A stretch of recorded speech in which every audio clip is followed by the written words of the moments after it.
Today I want to show you how to make chocolate at home. This is called a stone refiner. This one in particular is from Premier. And when we first started making chocolate, I'd say about 10 years ago, this is what we bought. And it's not a very expensive tool, I guess relatively speaking, in the chocolate industry. And it is a really good way to get started.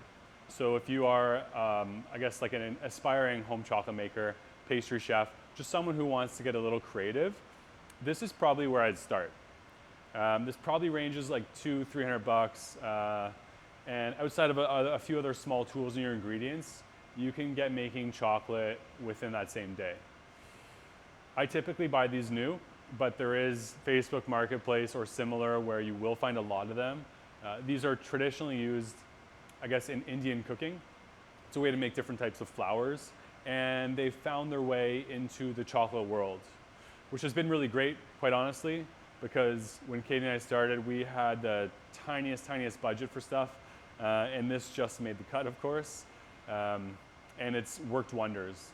And say you wanted to scale up a little bit, maybe you went from hobbyist to more of like just jumping or dipping your toe into the business world of chocolate making, you can buy another one. You can buy a slightly larger one. And now there are so many other brands that exist that are doing the same thing.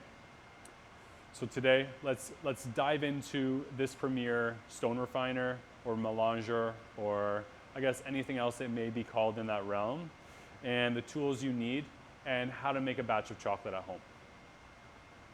So quickly, I'd like just to go over all of, I guess, the parts that come with one of these refiners. So this is your lid. This is actually helpful for when you have a very fluid chocolate. Chocolate will hit at the wheels, they'll shoot out everywhere. So once I have everything loaded, I chuck it back on and it just saves me from getting crazy splatter all over my room. We have a tension knob. This knob holds the wheels down and levers them into the base on this drum. We have our wheel assembly, a scraper blade, and our wheels here. This basically is what really helps refine your chocolate. This, along with your drum here, the drum also has a granite base. So the wheels levering down, it forces everything underneath the wheels and crushes it over time into a finer and finer matter. So we may start with cacao nibs, and over the course of 1 to 2 days, we have something that is so beautiful and so fluid. This is what you need. On the bottom of the drum, there's a bit of a key here, and that's kind of what holds everything in place. Like this locks into our drive assembly on the motor. So this goes right here. And the same happens with our wheel assembly here. When you do put the wheels in, just be careful. If you drop them from a height, there's a chance that they may crack, although very unlikely. It would suck to have this new toy you're playing with, drop the wheels, and you can't even make chocolate. And then we have our threaded tension adjuster, knob, or whatever you want to call it. This we can go from a very light tension all the way to as tight as we possibly can. This is very helpful, especially as we progress into a finer chocolate and we want that really silky smooth mouthfeel. Outside of that, we have our on-off button in the front here. Turns it on and off. And that's kind of it. I do like having a heat gun on hand. The heat gun is actually very helpful for when you're getting started in a small machine like this. Because quite honestly, the motor in this machine is underpowered for chocolate being its use case. They do have larger, beefier models now. Of course, there's a higher price tag to them that are catered more towards the chocolate world. But this is what we started with. It's worked wonders for us. So I figured I'd share that same experience with you. What else do we have? I have small tools here just in case, things go haywire. I need to scrape down the sides, so I have my spatula, a little offset spatula here. In case I want to get fancy, I can scoop my ingredients in, and then I have my ingredients here. So in the event you were making a dark chocolate, say it's 2 ingredients, you would have your cacao and you would have your sugar. Your sugar can be whatever sugar you like. Today I am making a milk chocolate. Well, I guess it's more of a vegan milk chocolate. And yes, the term vegan and milk don't typically go hand in hand, but instead of milk powder, I'm going to use tiger nut flour because we as a business are trying to move away from a lot of the allergens that exist there now. So a lot more people can enjoy our chocolate. Tiger nut flour is not actually a nut, it is a tuber. So again, it kind of qualifies under the allergen-friendly umbrella that we are looking for. It's also really good. There's such a nice sweetness to it. So I've created my recipe based around the 4 ingredients at hand: cacao, cane sugar, cocoa butter, tiger nut flour. Your recipe can vary based on its use case. You could have a 2-ingredient dark chocolate. You could have a 3-ingredient dark chocolate. You could likely have a multi-ingredient dark chocolate with spices and whatever else. It's really up to you. You do need to think a little bit about the fluidity or how you're going to pour it, or if that matters or not. Say you want something for a nice shell on a bonbon or a truffle. Likely you'll have to add more fat or more cocoa butter into that to make it happen. In a case like a milk chocolate, whether it's with a tiger nut flour or I'm dealing with milk powder, there is a lot more solids within my recipe. So I do need to add cocoa butter just to balance out that fluidity challenge I'd be dealing with. I have tried it without, and it's hard. Not to say it can't be done, but if you're trying to mold it into, I guess, like your molds for chocolate bars, you're gonna have a hard time.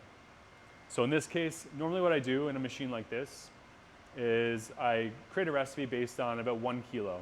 I think you can do around 2 kilograms in the small Premier relatively easily. But 1 for us has been really good, and it's a good way to test the recipe to then scale further on our larger equipment. Also, 1 kilo, it's just a really nice round number. So when I start working my ingredients in terms of percentages, it makes it pretty easy. So my 4 ingredients, I have my cacao here, which is 35%, 350 grams. I have 15% cocoa butter, 150 grams. So I'm up to 500 grams or half of my recipe. Then I have my sugar, which is, I think it's 45%, and then I have 15% of my tiger nut flour. If I did my math right, no, sorry, 35% sugar. Math is not my strong point at this moment. I do like spreadsheets for that, but just make sure what you're doing is, I guess, logged so you can reference back at a later date. So let's get started. First things first is I want to loosen my tension on my refiner. I do need it locked in, because if anyone has used one before and seen that this isn't locked in, when you start adding product into it, what happens is this little lock nut might fire off into your ceiling. It happens, not the end of the world. It can be a little challenging to get back together. So just keep it nice and loose. I do like to add a little bit of product in before I fire everything up, just because I find the stone-on-stone contact in the refiners will slowly wear out your stones. I mean, it's bound to happen over time, especially when you get into back-to-back-to-back batches. It's the nature of the beast. You can get extra parts online quite easily now, but if you can extend the life of your equipment, then why not? So I'm gonna take my nibs. I'm gonna add a tiny bit into the back here. And you'll find whatever your preference may be of where you want to add things within. I normally go behind the 2 wheels on the opposite side of my scraper blade. I find it's just a nice little sweet spot where I have room to dump in, and it's not going to go haywire and go everywhere. So as I mentioned, a heat gun is helpful. I do find it very helpful in a small machine like this, because being a little underpowered for chocolate, it speeds the early stages up especially. So once I get it started, I'll bring my heat gun over, blast it until it warms up a bit, and then continue to add. All right, lightly refining. I'm gonna take my heat gun and get in there. Be mindful of not blasting the plastic on this. I normally try and direct my heat down to the base.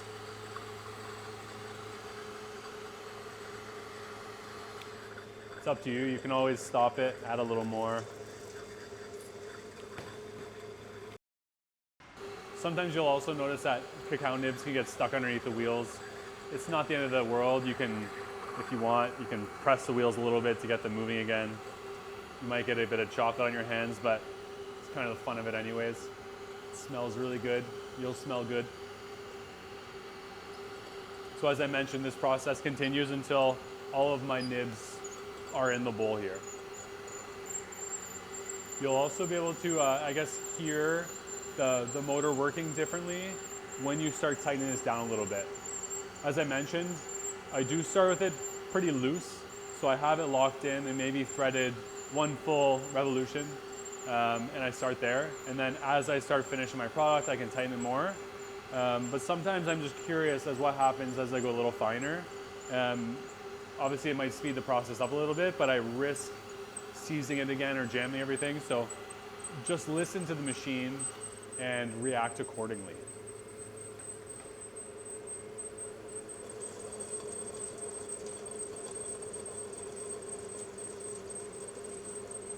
There's always this point where I have such a small amount of nibs left and I want to just dump them in, but I need to hold back or else, you know, this video will be way longer than it needs to be.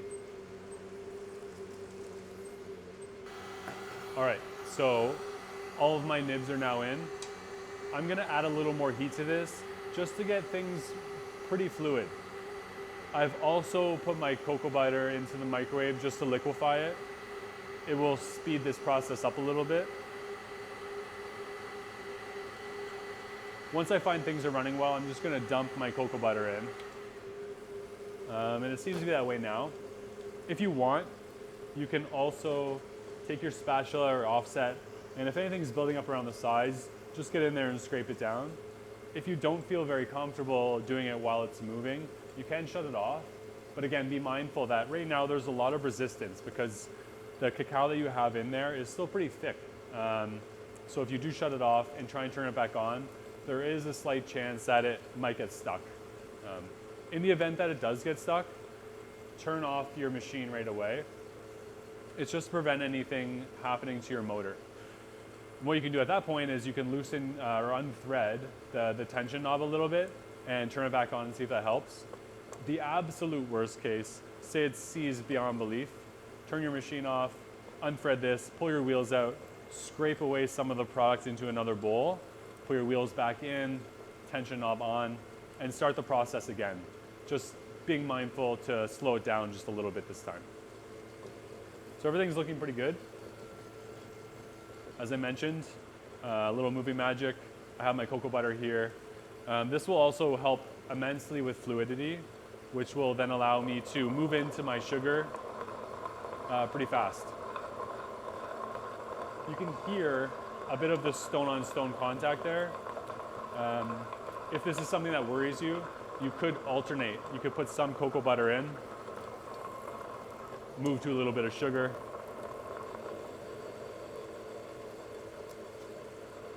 and kind of cycle back and forth until it's done. I'm not overly concerned myself, but you can do whatever you feel best with.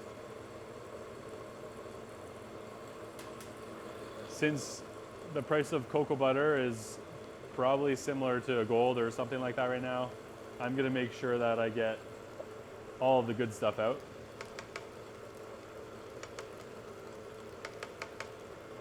Also, I mean, if you are trying to get exact percentages in your chocolate, it does help to make sure that all the ingredients actually land within.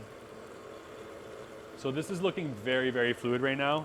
I'm gonna carry on and add my sugar. And I'm just gonna keep going until I hear any audible change. At that point, I might just slow it back a little bit. If I find it starts to thicken a little more, I'll blast with a bit of heat. But just use your tools at your disposal.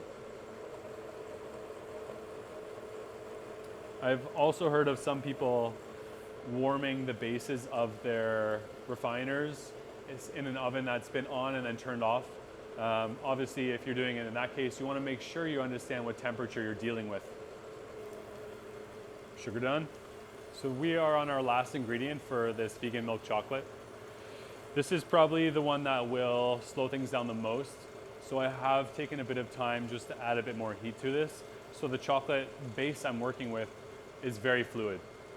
This process shouldn't take as long as I hope it will, but I'm still gonna add in stages just to be safe. So it's really neat because the tiger nut flour is something that's new to me. It does feel a lot like almond meal. We have played with a bit of baking and had quite a bit of success. We've also used it to make nut milk for our cafe. And again, pretty interesting. It's kind of like almost overly sweet in terms of a nut milk, so I'm curious how it will land in a milk chocolate. So I can see that the chocolate now is starting to thicken. I can hear the motor working a bit. I'm gonna take my time. What would wise Kyle do in this situation? And he would add a bit of heat.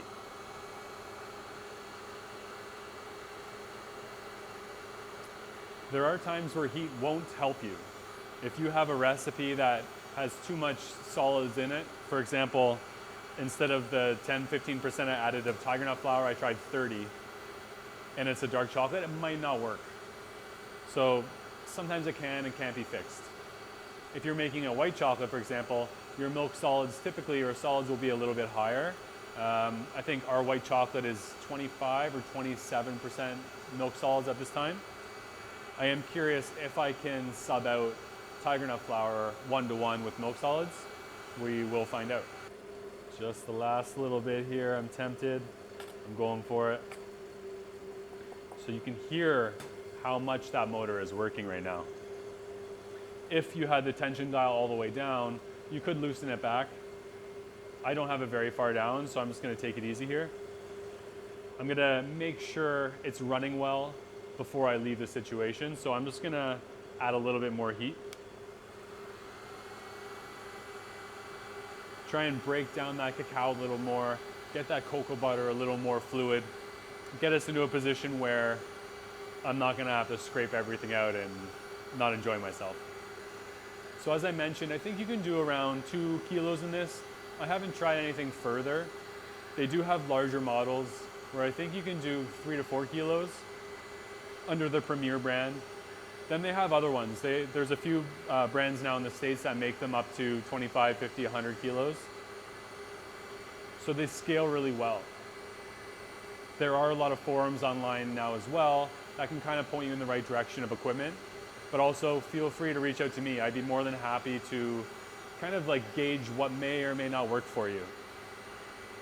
As I mentioned, Katie and I started Soul Chocolate with a very, very tiny budget. I think it was 500 bucks or something like that. And we bought one of these. We bought some beans online. We roasted out of our oven. We winnowed the beans with, like people normally use a hairdryer, and we made it work. Some people start with a very large budget and they make it work too. So you have to find what works best for you.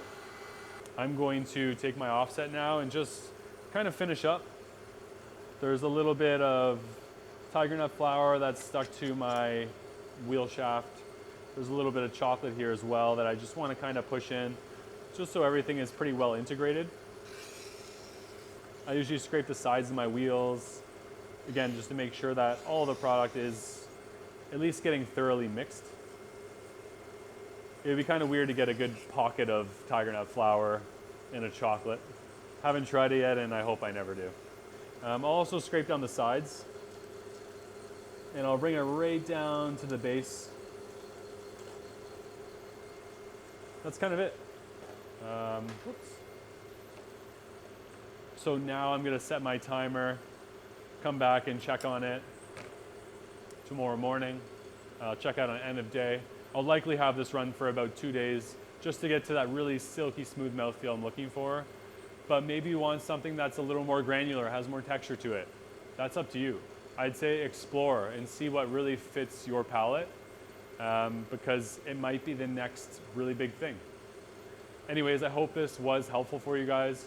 I will detail videos on making white chocolate, dark chocolate coming up in the future, as well as getting to the point of having cacao nibs, because I know I skipped over that. But today it's more about how do I use this machine, how do I feel comfortable in operating, and then leaving it here for a day or two. Anyways, enjoy making chocolate, guys, and I will see you in the next video.